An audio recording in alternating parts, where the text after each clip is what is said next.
Good evening. I'm Mike Viqueira in for Joe Donlon. You've heard of Jackie Robinson, Marvin Gaye, and Malcolm X. In just a bit, we'll get into why some school districts don't want you to know their full story. Plus, one top NFL coaching candidate is suing the NFL and 3 teams, including the one he used to coach, the Miami Dolphins, in addition to the Broncos and New York Giants, for what he's calling racial discrimination. But first, a manhunt is on in Richfield, Minnesota tonight after 2 students were shot, 1 killed outside their school today. NewsNation's Kelly Beeson joins us with the latest. Kelly, there are 2 people at large. What can you tell us? Well, we have some limited information right now. As you mentioned, Mike, this is an active investigation, very active, as suspects are now on the loose. But we know that this shooting happened just after noon Central Time. It happened at South Education Center, and it happened outside at the sidewalk. 2 students were shot just outside of the entrance. We know they were both taken to a hospital where one succumbed to their injuries. The other is now in critical condition. Police are currently looking now for either a suspect or suspects in this case. They don't know if this was one person or multiple people involved in these crimes. They say that those suspects fled, and we don't know if that was they ran from the scene or they escaped in a vehicle. Now, the South Education Center currently serves about 200 students from pre-K all the way to 21 years of age. It is a special education center that also focuses on alternative learning programs. It was locked down earlier today. That lockdown has been lifted, and the superintendent of the district mentioning that now the focus is on reunification efforts between students and parents. And she was very emotional at a press conference earlier today, just saying that the staff acted heroically in the face of such tragedy, and she is so grateful for their efforts that no one should have to experience a scene as was experienced today. Mike. Well, thank you, Kelly. That does sound like a horrible situation tonight in Minnesota. Now, what educators can teach in schools today is hardly black and white because it often comes down to what is black and white, and that is the pulse of America. Let's begin with a quiz. Question: who is this historical figure? Here's a hint. He was a baseball player and the first African-American allowed in the major leagues. He, of course, is Jackie Robinson, and before he broke in with the Dodgers, black players could only play in the Negro leagues. They were not allowed in the major leagues. Number 2, what about this man? He was a Muslim leader and human rights activist. He advocated black nationalist ideals and is one of the most influential African Americans in history. His name is Malcolm X, and he was assassinated by rivals in 1965. You probably knew them both, so why do I ask? Because now, as we enter Black History Month, in some schools across the U.S., kids can learn who Malcolm X and Jackie Robinson were, but not the history of their struggle, according to a report in Education Week in some schools. Specifically, they cannot read Malcolm X speeches in class, nor can they discuss why Robinson was the first black player to enter the major leagues. The reason: opposition to critical race theory. It's a controversial issue and one that America is grappling with. The idea behind CRT is simply this: wherever inequality exists, racism has had and often continues to have a role. In other words, America is rife with racism, favoring some, disadvantaging others. That's the thumbnail version of CRT. CRT critics, on the other hand, suggest that many teachers hunt for examples of poisonous systemic racism, they call it, for the sake of ideology, while educators say critics are trying to turn away from history for their own ideology's sake. In 2020, Dr. James Whitfield became the principal of a Texas high school. That's when he got on his computer and started typing an email to his community. He was upset over the killings of George Floyd, Breonna Taylor, and Ahmaud Arbery, declaring systemic racism, quote, alive and well. Accusations followed. He was promoting CRT. Whitfield was put on administrative leave and later resigned. Systemic controversy often follows claims of systemic racism. 35 states, according to Education Week, have introduced bills or taken steps to restrict CRT teaching. More than a dozen others have imposed restrictions, mostly by passing local laws. Okay, so here's one final quiz question. Who is this? He's a native Washingtonian, that much I know. He's a Grammy Award-winning singer and songwriter, Marvin Gaye. Remember his song, What's Going On? Some schools say the Center for Black Education Development can mention the song title, but not the lyrics. Whether you realize it or not, they bring up past racial atrocities. And simply put, that's too much for many people. Here's the rub and what makes this so complicated. One person's propagandist is another's truth teller. But that's where we are, and with that, let's welcome Keisha King. She's the host of The Keisha King Show and spokesmom for Moms for Liberty. Keisha, you have been a skeptic about public schools, Ms. King, but is it a good idea to ban teaching of the speeches of historical figures or ignore the lyrics to a song? Hi, Joe. Great to be with you. I don't think that that's what parents are complaining about. Certainly, our complaint is not with the history, not with Black American history being taught. Of course, we want Black history to be taught. I don't know anyone who does not want the full context of Black history to be taught. The problem comes in when they infuse Black history with critical race theory or the critical pedagogy of teaching Black history, meaning the way the history is taught. If you want to teach it, that it should be taught, and we should have more history, Black history. I say we need more positive Black history to be taught. However, when you take Black history and then you say today that simply by being white, you automatically are an oppressor or responsible for the history of your white ancestors, that's a problem. Or if you are Black and you automatically are deemed oppressed simply because your ancestors went through something, that is a problem. That is not the majority of what Black people are doing today. We are actually doing very well. For the most part, of course, people have problems, but most of us are doing just fine. And to blanket us with oppressed or white people as oppressors, that's a problem. Yeah, but Ms. King, respectfully, isn't there a balance to be struck? I mean, do we want to ignore American history? Do we want to ignore the context of the suffering and the discrimination, most obviously, that African Americans have suffered throughout the course of this country's history? 35 states have introduced bills or taken steps to restrict CRT teaching. I mean, where is the balance here? Does it serve the cause of African Americans to ignore the context of where we are in society today? Well, the problem is critical race theory. The very first tenet states that America is intrinsically racist, and racism is ingrained into the DNA of America. So the very first tenet, in which all other tenets come from with critical race theory, says that if you're white, male, heterosexual, you're all automatically deemed an oppressor. So are we supposed to is a white family supposed to raise their white children with the beliefs that they are carrying that? I don't think that that's what parents want. And I don't think that that's good to put that on children. And certainly we don't want to raise little Black children to think that because that they're Black, that's a burden and that they are strapped with the burden of being Black and you're automatically going to be discriminated against. Right, but is it one thing to say that racism is ingrained in American history up until the present day, and another to ignore, what Jackie Robinson went through, that the man was not allowed to play baseball, and Black Americans could not use the same facilities, could not go to the same restaurants. We all know the sordid history of racism in this country that existed up until my lifetime, was codified into law, when I was a young boy. So is there a line there between the ingrained teaching people that they should feel guilty, white people that they should feel guilty about the situation of Black people, and ignoring the context, the history, what brought us to this point?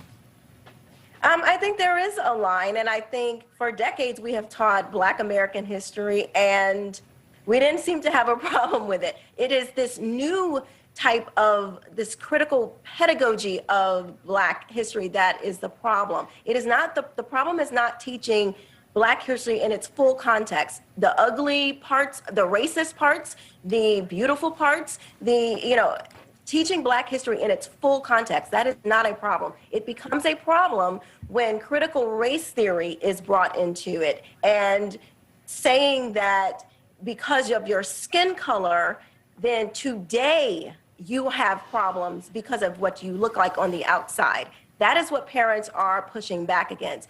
Not all teachers are teaching Black history the proper way. We have a problem with the way some teachers are teaching Black history, and we don't want any child to be deemed in these permanent categories. All right. Keisha King, the host of the Keisha King Show, I thank you for your perspective. Thank you. Let's get more now from Robbie Suave, senior editor at Reason Magazine and a friend of the program. Robbie, first let's get your reaction to our last interview. And how do we get to the truths of American history without, falling victim to extremes on one side of the debate or the other? Right. Well, thank you for having me. I certainly agree it's important to teach American history as it actually happened, to teach the reality, the horrific reality of slavery, the Civil War, the Civil Rights Movement, the Jim Crow, etc. I think what people are objecting to when they describe critical race theory, and it's admittedly complicated, as you rightly noted, it's absolutely fine to teach that racism still has a legacy and it impacts things today. I think that's absolutely true.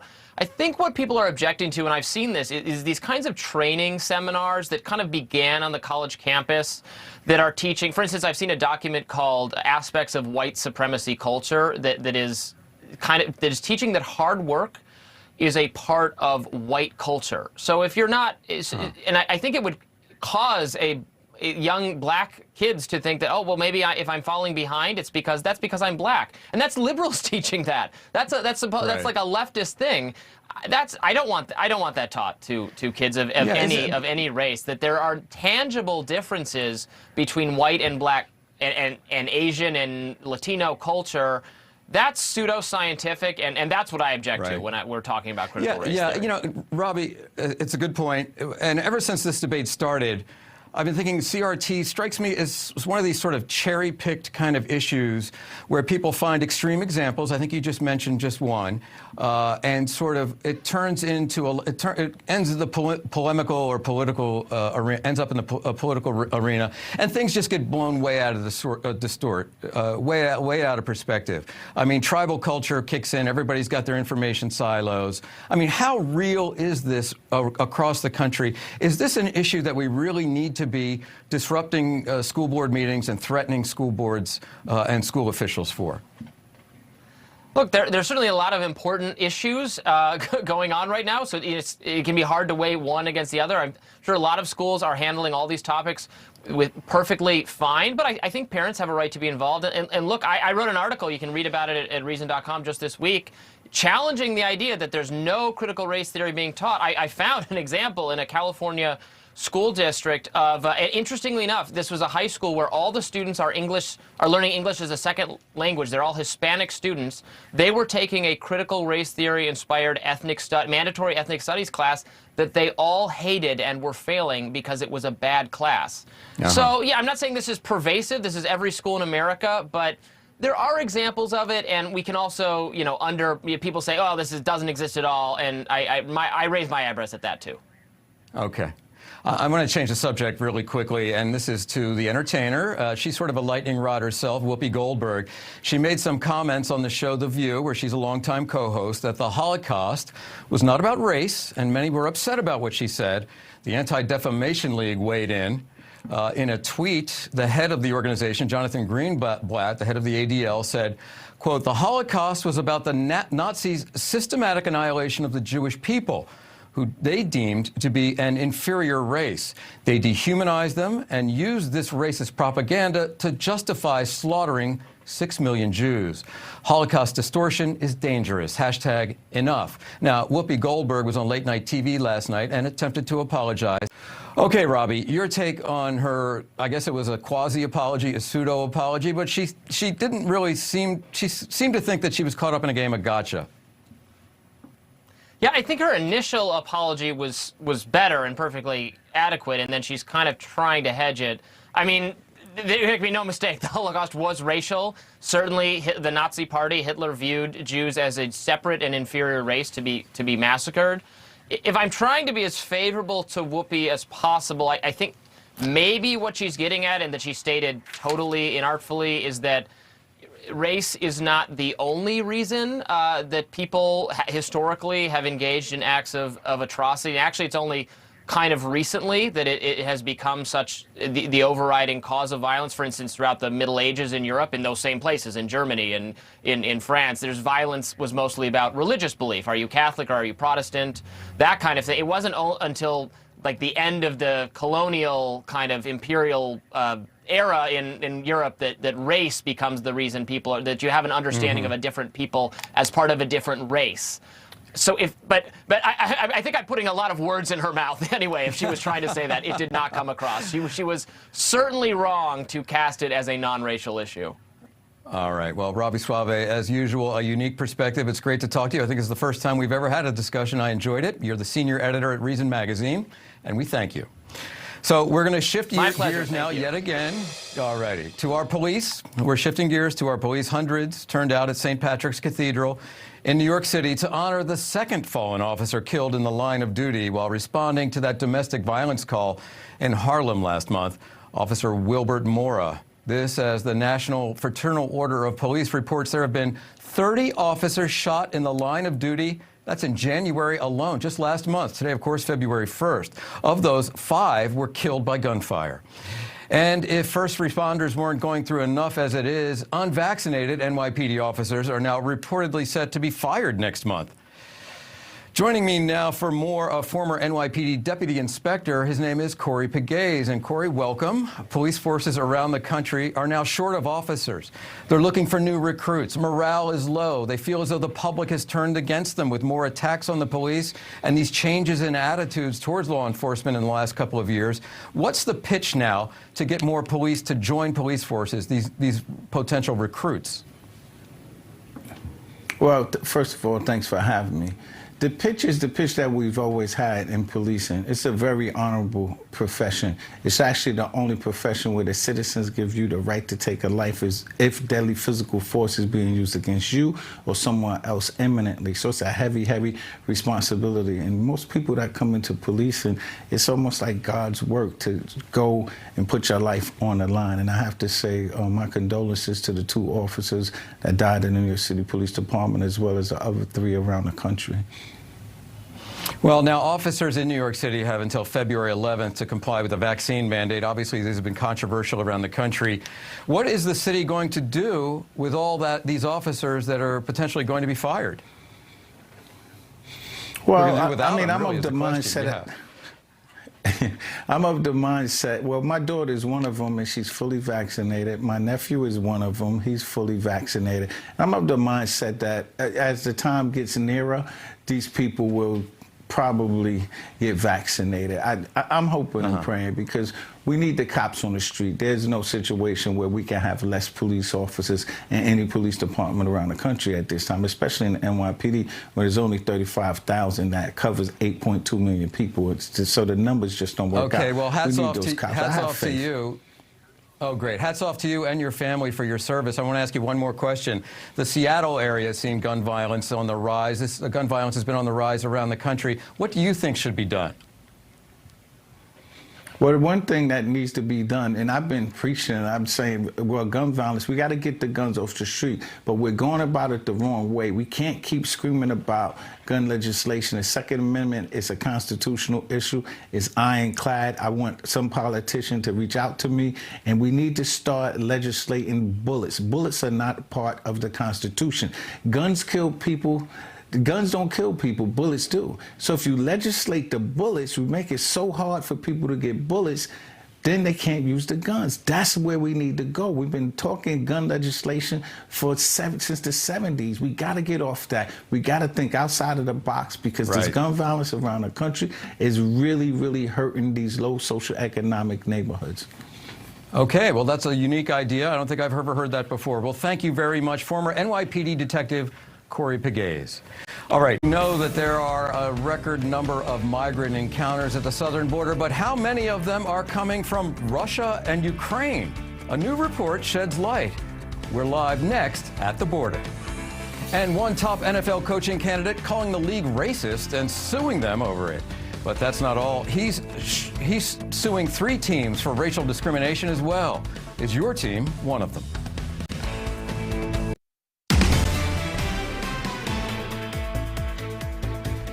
Okay, we thought this was a surprising story from the southern border, as if that region doesn't have enough surprises. Thousands of migrants, originally from Russia and Ukraine, are reportedly making their way across the U.S.-Mexico border. Joining me now for more, NewsNation's own border reporter, Robert Sherman. Robert, welcome to the NewsNation family. Let me ask you, how common is it to see Ukrainians and Russians, Eastern Europeans, at the U.S. southern border?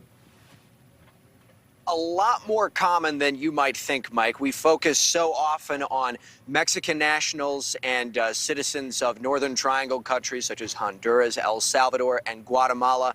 Some of these numbers might surprise you, but these come from Customs and Border Protection from the month of December alone.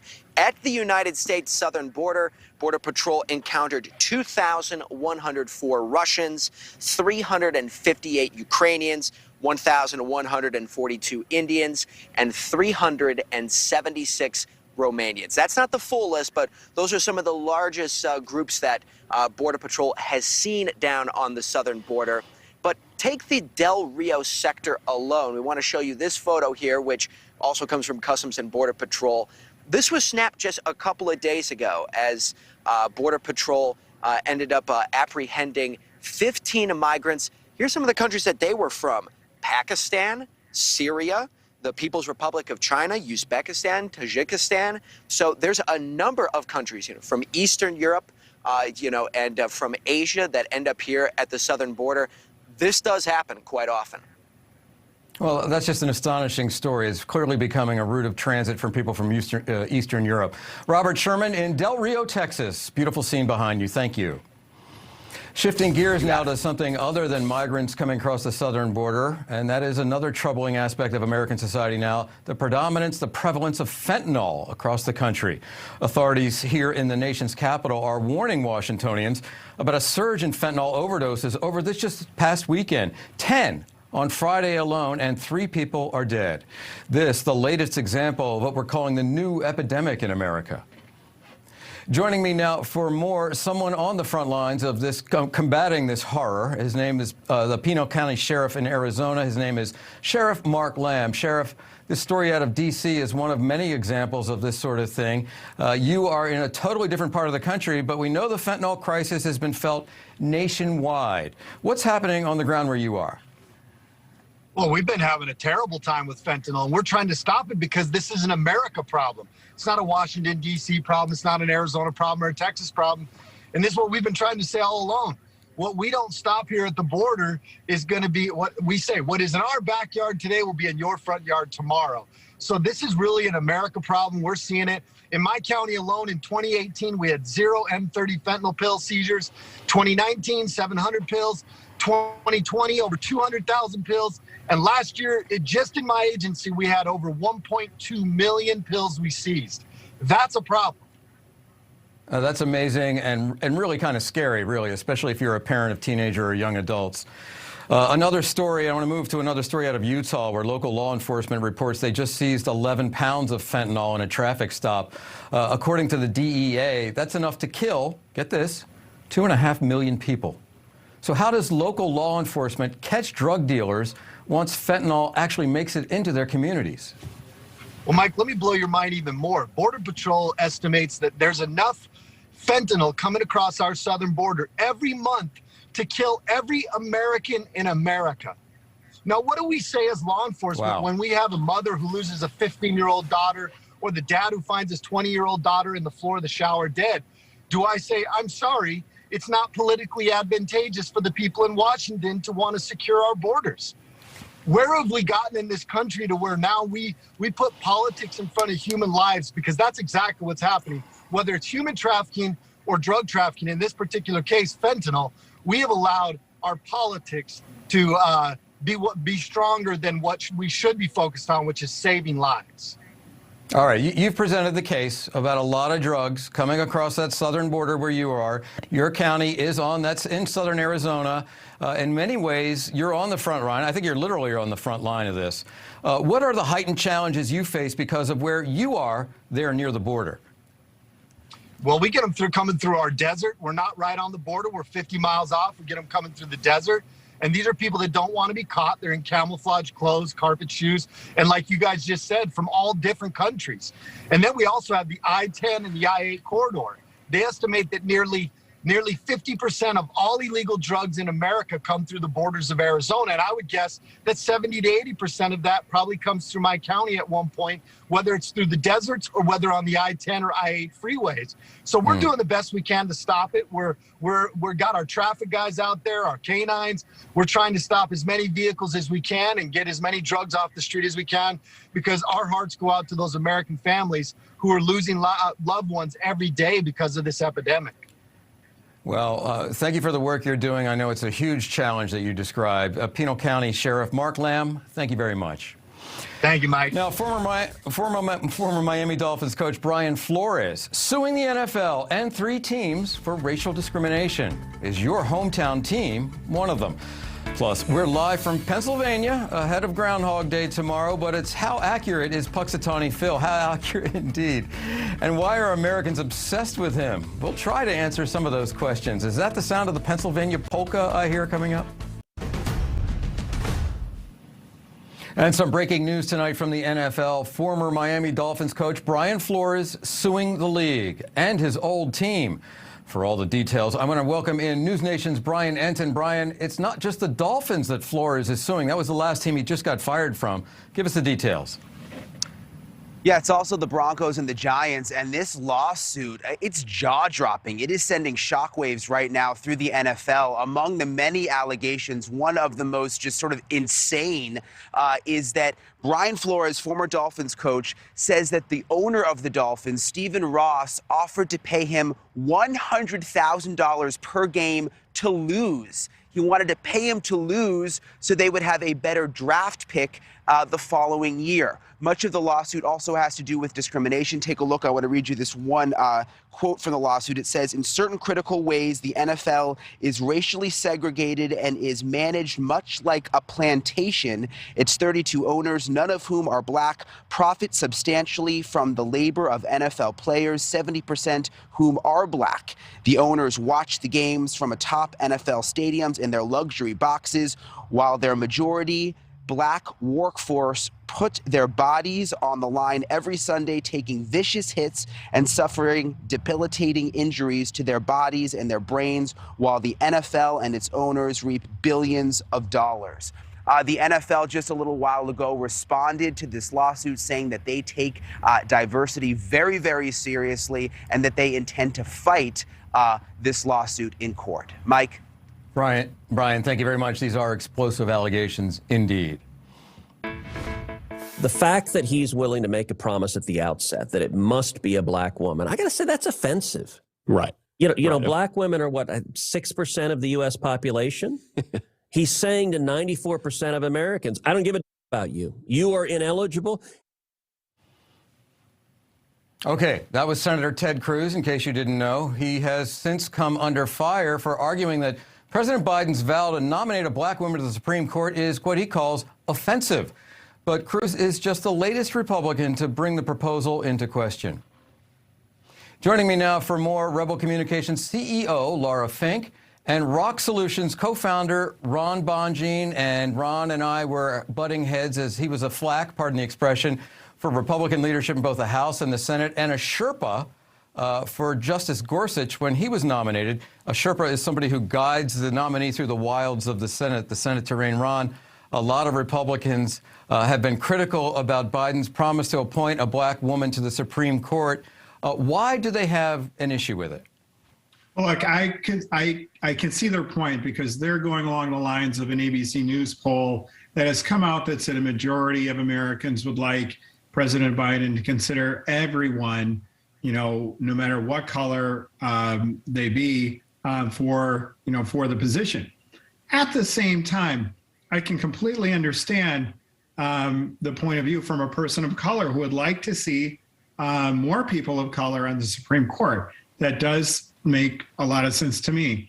What we're really seeing here is the beginning skirmishes of what will probably be some type of fight over the nomination. It's always a political campaign now in order to get the nominee in. Right. And what really is going to matter is who that nominee is and what kind of record they have, what kind of judicial record they have, where they stand on the issues. Because right now, we're just talking in real high-level platitudes, which, I think it'd be best to have a nominee that we could talk about.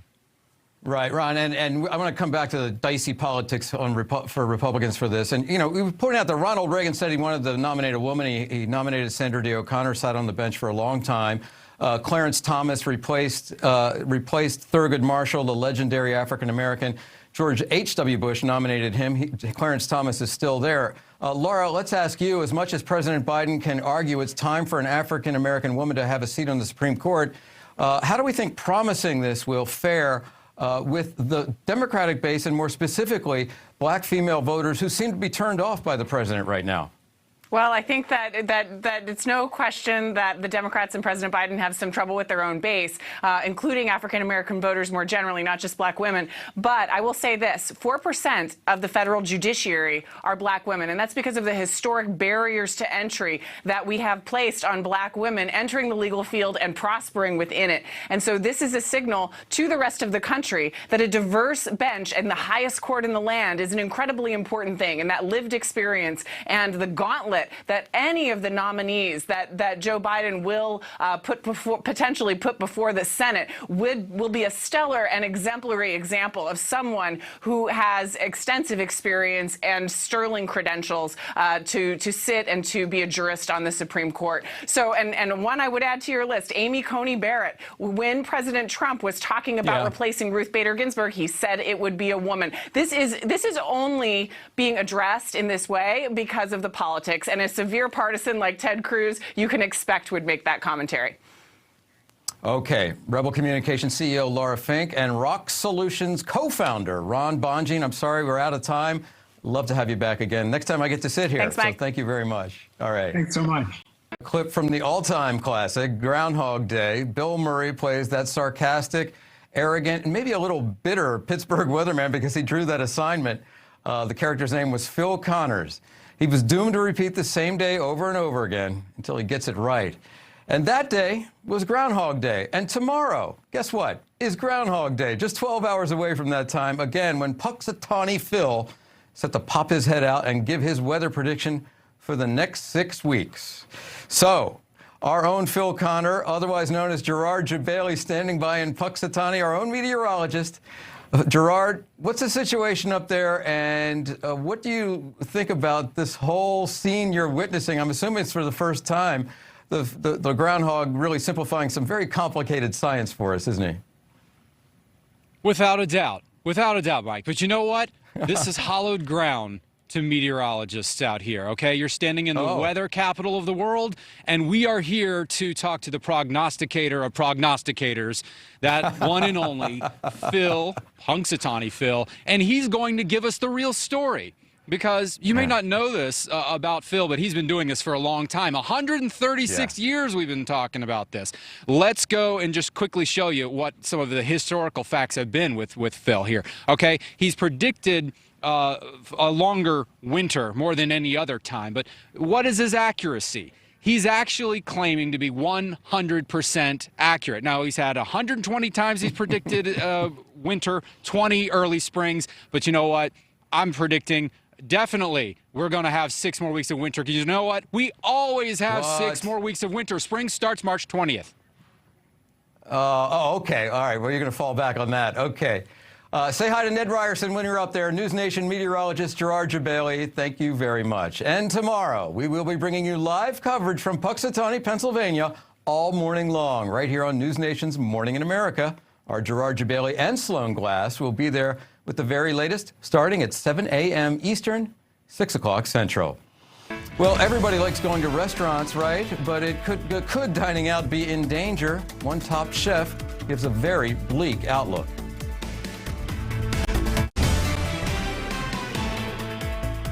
Some troubling new projections from the National Restaurant Association here in Washington tonight. The trade group doesn't believe the industry will return to what it was before the pandemic, and that is bad news for all of us. They released the 2022 State of the Restaurant Industry Report, and in it, experts say this year is the start of a new normal and it's not a good one, thanks to emerging technology and changes in consumer behavior and dining preference.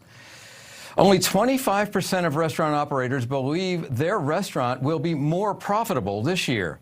They say they're facing several challenges, including finding and keeping employees, rising costs, supply chain issues, and a smaller consumer base. People are just not dining out as much as they used to. And joining me now is business reporter Shobani Joshi and Dallas, Texas restaurateur Taco Borja. Shobani, does this bleak prediction spell doom from some of our smaller restaurants? Hi there, Mike. I don't think so. What I do believe is happening right now across many different industries is transformation. We're seeing this in the retail sector. We're seeing this in the semiconductor industry. We're also seeing this in any corporate business that's trying to get its employees to mainly work from home. The whole world is in transition, certainly over the next year.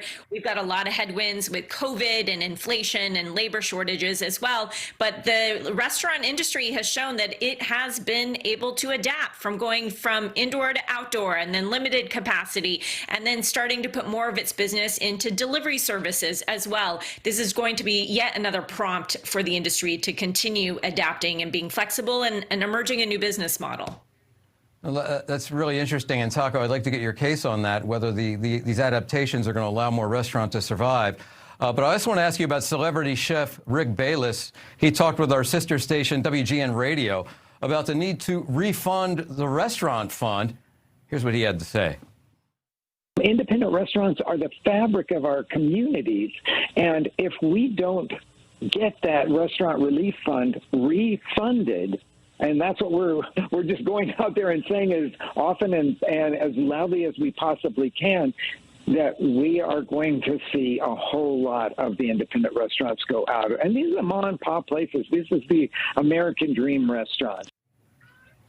Taco, I know in my neighborhood there are boarded up restaurants all up and down the street, and it's known as sort of a restaurant neighborhood. So does all of this have you worried, and would you agree with everything that we're saying now? Everything that you say is correct. And it's not only correct, it's important to understand that the restaurant business has and will continue to change into something that no one is certain where and what it's going to end up with. But one thing is certain. We have to adapt, and we don't have to adapt on a weekly or monthly basis. We have to adapt on an hourly basis. Just for an example, we are really short on staff, and we were not only short staff, but all of a sudden we're going to be hit with a storm tomorrow and the day after, and now no one is showing up. Not even the drivers of the products are showing up because everybody is at the Taco, supermarket. I want to ask you about that shortage. You've hired robots to do what? Where did you find the robots, and what's the job? Yeah.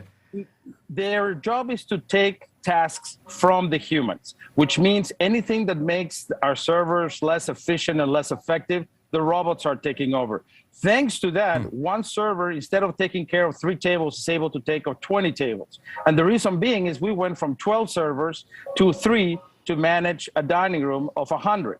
And the only way we're going to be able to sustain that is now with more technology. For an instance, now our customers can order from their phones and maintain tabs on their phones, which allows me to hire people that don't need to know the menu completely to service our guests, which means we're going to be offering microshifts for people who want to work an hour or 2 hours during our peak times, help the servers who are here, and in that way tap into a whole new group of people who do not want to have a schedule, do not want to have a commitment, and do not want to have to be controlled by anyone.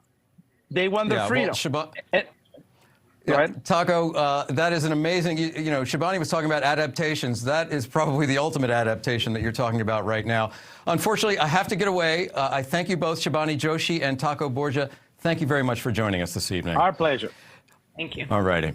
On Balance with Leland Vittert starts at the top of the hour, and he joins us on set in Chicago now. Leland, what are you working on tonight? I'm just trying to find a robot TV anchor. What, I'm too imperfect? Is that what you're saying? I'm thinking about for me, because I want to get home and walk the dog. A little earlier, you guys touched on the police funerals in New York. All the cops shot across the country. Breaking news, 2 more shot and killed just today. Details on that. And amid the 32 shots so far this year, this nationwide surge in crime, New York is on the verge of firing 4,000 officers over vaccine mandates. And we're going to talk to somebody from the Fraternal over police, because it's not just the NYPD. It is departments across the country in big cities that are having huge problems keeping officers because of the vaccine mandates. At the same time, you have crime spiking. All right, Leland, thank you very much. We look forward to hearing from you at the top of the hour. See you there. Now, the U.S. has officially celebrated Black History Month for 45 years now, but few know about the commemoration's roots. Next, in our American Snapshot, meet the man who people say is the father of Black history.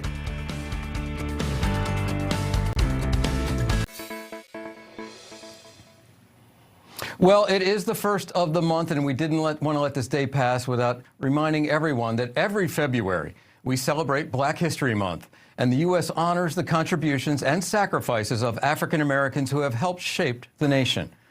Carter G. Woodson, the first set out in 1926 to designate a time to promote and educate people about Black history and culture, originally for just a week. And by the late 1960s, the commemoration expanded to what we know today, the entire month of February. And that's our American Snapshot tonight, a salute to a man who first had a vision to celebrate the contributions of African Americans and recognizing their role in our nation's history. That's going to do it for the Donlon Report tonight. I've had a great last 2 days sitting in for Joe. On Balance with Leland Vittert is next. Thank you for watching. Click the red subscribe button below so you can get more of NewsNation's fact-driven, unbiased coverage.